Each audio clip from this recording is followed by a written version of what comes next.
ಈ ಹಿನ್ನೆಲೆಯಲ್ಲಿ ನಾವು ಯೋಚನೆ ಮಾಡೋದಾದರೆ ಇವತ್ತು ಯಾರೋ ಒಂದು ಸಮುದಾಯದ ಬಗ್ಗೆ ಭಾಷಣ ಮಾಡ್ತಾರೆ, ಎಲ್ಲೋ ಒಂದು ರಾಜಕೀಯದ ಸಭೆ ಇರ್ಬೋದು ಅಥವಾ ಸಾಮಾಜಿಕವಾದಂಥ ಸಭೆ ಇರ್ಬೋದು.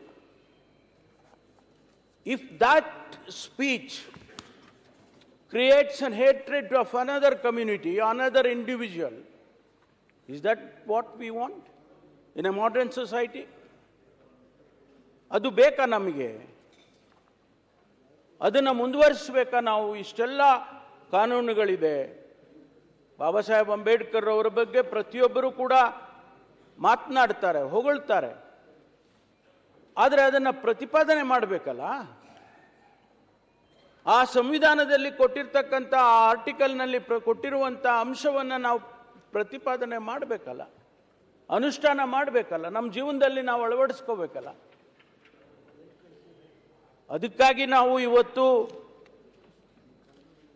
ಪ್ರೊಜುಡಿಸ್ ಎಷ್ಟರ ಮಟ್ಟಿಗೆ ಆಗ್ತದೆ, ಯಾವುದರಲ್ಲಿ ಪ್ರೊಜುಡಿಸ್ ಆಗ್ತದೆ?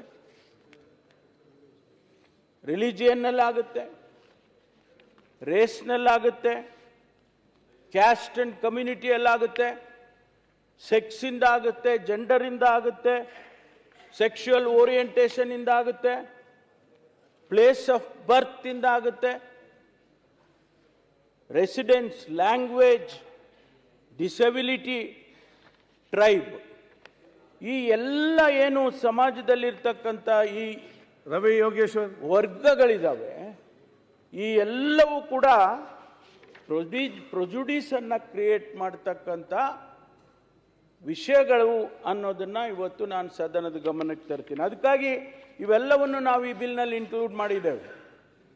ಈ ಪ್ರೊಜುಡಿಸ್ ಇಂಟ್ರೆಸ್ಟ್ ಏನಿದೆ ಅದನ್ನೆಲ್ಲವನ್ನು ಕೂಡ ಇವತ್ತು ನಾವು ಈ ಬಿಲ್ನಲ್ಲಿ ತಂದಿದ್ದೇವೆ.